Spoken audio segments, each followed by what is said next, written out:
still បោកប្រាស់ថ្មីបើមិនចង់អស់លុយពីកងធនាគារត្រូវពិចារណាឲ្យបានច្បាស់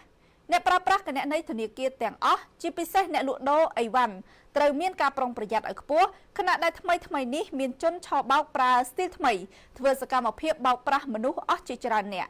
ល្បិចថ្មីនេះជនឆ្លៀតឱកាសបានដើរតួបន្លំជាបុគ្គលិកអ្នកលក់លេដ៏ល្បីឈ្មោះយាយស្រួយតាមការឲ្យដឹងពីស្ត្រីអ្នកលក់ផ្លែឈើដែលជួបរឿងនេះផ្ទាល់គាត់បានបង្ហោះចែករំលែកលើគណនី Facebook ឈ្មោះ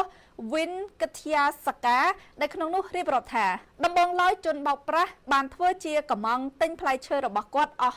64,000 រៀល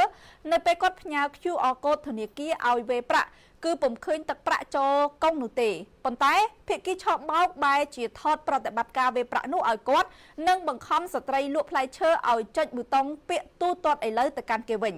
ដោយឃើញចម្លែកនិងមានការសង្ស័យស្ត្រីរូបនោះក៏បានដកប្រាក់